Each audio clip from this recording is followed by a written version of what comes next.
Hola, soy Miriam Donaire y voy a explicaros un trabajo sobre los documentos de información y los registros públicos. Aquí tenéis el índice, que es dice todos los puntos que voy a explicar a continuación. En el punto 1 tenemos los documentos administrativos y los soportes documentales. En el punto 2, la clasificación de los documentos administrativos. En el 3, los documentos tipo ante la Administración. En el 4, los derechos y deberes de los ciudadanos ante la Administración. En el 5, la información, atención y participación del ciudadano. En el 6, los archivos y los registros públicos. En el punto 1, los documentos administrativos y los soportes documentales. No puedo empezar la presentación sin antes explicar la definición de qué es un documento.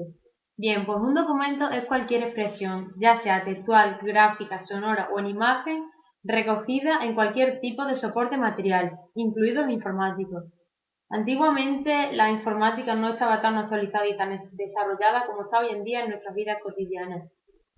Y actualmente sí, la informática es una realidad y un hecho que está en nuestras vidas, y los documentos informáticos que se hacen mediante Internet tienen la misma realidad y la misma velocidad que cualquier documento en papel o en un gráfico.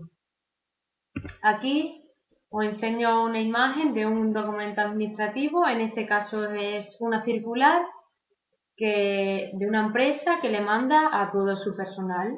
Aquí pone el asunto que es inscripción de capacitación interna. Se pone la información, le dice la circular. Y las características de los documentos. Las dos características fundamentales que tienen que tener los documentos administrativos son que deben producir efectos jurídicos y que deben ser válidamente emitidos por un órgano de la administración. Las funciones son que deben dejar constancia de los actos de la Administración y que sirven como medio de comunicación de los actos de la Administración tanto a nivel interno como externo. Vale, empezamos con la clasificación de los documentos administrativos. Se dividen en las siguientes categorías: los documentos de decisión, los documentos de transmisión, los documentos de constancia y los documentos de juicio. Empezamos con los documentos de decisión, que expresan la declaración de voluntad del órgano administrativo. Dentro de los documentos de decisión tenemos dos documentos, que son el acuerdo, que recoge las decisiones adoptadas durante la tramitación de un procedimiento, y por último se hace este documento y es que es un acuerdo. Aquí os pongo un ejemplo de un acuerdo entre una compañía y un subcontratista. Otro documento de los documentos de decisión es la resolución, que es una decisión que pone fin a un procedimiento. Aquí tenemos una resolución administrativa que previamente ha habido un procedimiento, y por último, para ponerle fin, la administración hace una resolución. Por otro lado, tenemos los documentos de transmisión, que sirven para comunicar hechos o actos bien a las personas físicas o jurídicas y bien a otros órganos administrativos. Tenemos tres documentos, que son la notificación, que es una comunicación de una resolución o un acuerdo al interesado a un procedimiento administrativo. Aquí, por ejemplo, podemos ver una notificación. Después tenemos una publicación, que es un acto administrativo en un diario oficial con el fin de comunicarlo a los ciudadanos. Aquí tenemos una publicación en el BOE de Castilla y León sobre la Consejería de Educación.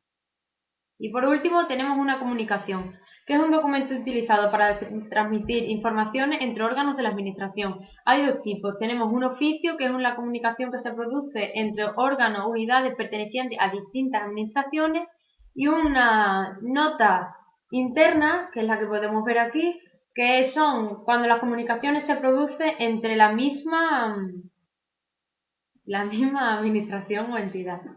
Aquí tenemos, como bien he dicho antes, una nota interior de una empresa que es Coca-Cola, que podemos ver aquí, que es del director general de Coca-Cola en España a el jefe del departamento de marketing de Coca-Cola en España. Y podemos ver también el texto, que es la información que quiere dar el director y el jefe de marketing. En tercer lugar, tenemos los documentos de constancia, que constituyen una declaración de conocimiento de un órgano administrativo con el objetivo de acreditar actos o hechos. Tenemos dos documentos, el acta y el certificado. Bien, empezamos. El acta sirve para acreditar hechos, juicios o circunstancias o acuerdos producidos. Vemos aquí ejemplos de un acta. Y un certificado, que deja constancia de actos o situaciones de carácter personal con el objetivo que surtan un efecto en el ámbito público o privado. Aquí tenemos un certificado de una empresa, Dun y Bradstreet, y es un certificado que pone aquí, como podéis ver, declaramos para los fines necesarios que la empresa Document Plus está registrada en nuestra base de datos mundial con el número tal. Podéis ver, certifica que esta empresa está registrada en esa base de datos. Bien, por último, los documentos de juicio. Estos consisten en la emisión de una valoración o un juicio de un órgano administrativo especializado sobre las cuestiones objeto de un procedimiento. Estos son los informes. ¿Vale?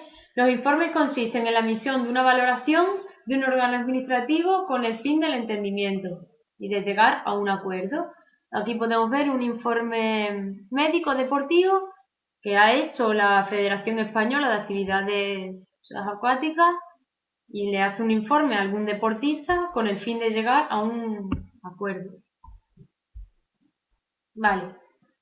En el tercer punto de la presentación tenemos los documentos tipos ante la Administración, que son 4: la solicitud, la denuncia, las alegaciones y los recursos administrativos. La solicitud contiene las peticiones de los ciudadanos. Por ejemplo, en nuestro caso, que somos estudiantes, hemos realizado una solicitud de una beca.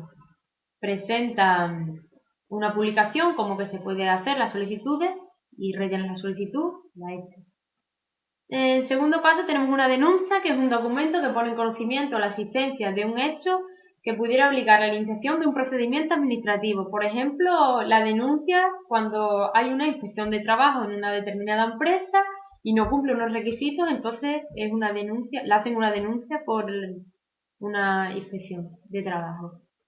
La alegación es un documento en el que el interesado aporta a los órganos responsables de este datos para su consideración. Y los registros administrativos, que son actuaciones de los particulares en las que se solicita de la Administración la revisión de alguna resolución previamente hecha. Y aquí os pongo dos ejemplos de dos documentos tipo ante la Administración. Tenemos aquí una solicitud de un permiso laboral. Y aquí tenemos una denuncia, como la que he explicado antes, a una inspección de trabajo. Bien, los derechos de los ciudadanos ante la Administración. Los ciudadanos tienen derechos, pero también tienen deberes ante la Administración, que después os lo explicaré.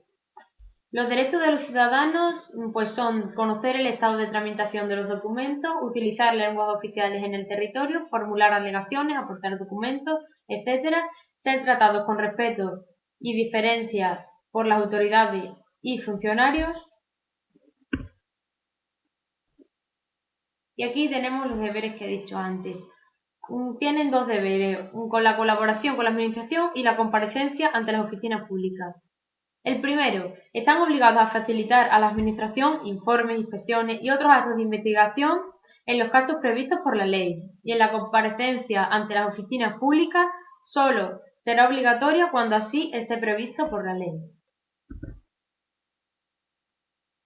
Vale, la información administrativa es una cosa de las más importantes en los documentos, ya que es el cauce a través del cual los ciudadanos pueden acceder al conocimiento de sus derechos y obligaciones y a la utilización de los bienes y servicios públicos. Hay dos tipos de informaciones. Está la información general, que es la que los ciudadanos tienen necesidad de conocer en sus relaciones con la Administración. Por ejemplo, la publicación de una oposición o, por ejemplo, unas plazas para un trabajo, salen unas plazas para trabajar. Es una información que deben conocer todos. Y después está la información particular, que como bien dice la palabra, es particular, en la que se da personalmente en un caso concreto una información al ciudadano o a la persona que la solicite. Una información particular, por ejemplo, sería ir a la agencia tributaria y pedir los datos tributarios de un contribuyente o la declaración de una declaración de la renta o algún dato que solo específicamente se le puede dar a uno. Eso es particular. La atención al ciudadano es una de las cosas también muy importantes. Hay funciones del servicio de atención, son estas que voy a decir ahora. La recepción y la acogida, siempre hay que recibir y acoger bien a un ciudadano, orientarle e informarle, también muy importante. Hacerle una buena gestión, una recepción de las iniciativas o sugerencias que éste pueda tener, una recepción de quejas y reclamaciones, ya sean buenas o malas, pero siempre hay que aceptarlas, y la asistencia a los ciudadanos. La participación administrativa, lo que decía antes, está ahí tres tipos. Está la sugerencia, las quejas y las reclamaciones. La sugerencia es una propuesta que hace un ciudadano de mejora. Por ejemplo, han abierto un caso en un ayuntamiento y a lo mejor un ciudadano pone una sugerencia para aportar una mejora de ese caso. Después tenemos las quejas, que es una facultad para mostrar cualquier insatisfacción con algo. Las quejas, como bien he dicho antes, hay que aceptarlas siempre. Y por último tenemos las reclamaciones, que es una solicitud en que pone en conocimiento la insatisfacción de algo concreto. Las reclamaciones siempre hay que tomarlas bien porque el ciudadano cuando pone una reclamación es por algo que no le ha gustado. Por último, tenemos el punto de los archivos y los registros públicos. Los archivos y los registros públicos son muy importantes que tengan una buena ordenación y que se mantengan limpios y que no les pase nada. Los ciudadanos tienen derecho a acceder a los registros, a los documentos que obren en los archivos administrativos, porque tienen derecho de saber y conocer todo lo que esté en ese archivo. Pero por otra parte, el acceso a los documentos que contengan datos referentes a la intimidad de las personas estará reservado para estas personas, sin olvidarnos de la ley de la protección de datos. Hay que tener intimidad en algunos documentos. Y aquí podéis ver una foto de un archivo bastante grande, que nada, un archivo es una habitación o un lugar donde se recoge un montón de documentación, como bien he dicho antes, debe estar ordenada, ya puede ser por el sistema alfabético, numérico, eso ya como cada uno quiera hacerlo. Y aquí tenemos algunos trabajadores. Si este orden que he dicho antes, que es súper importante, no estuviera en este archivo, no podríamos encontrar el papel que buscamos, seguro, el documento sería imposible de encontrarlo. Y aquí como tenemos, ven aquí que tenemos las pegatinas, por aquí, pondrán seguro el sistema que tiene, vas a la pegatina, lo vas buscando y encuentras el documento. Bien, pues aquí ha finalizado mi presentación de los documentos de información y los registros públicos. Espero que haya resuelto dudas y os haya gustado. Y nada, si tienen alguna pregunta o alguna duda, escribir un comentario y os la responderé sin ninguna pega. Muchas gracias.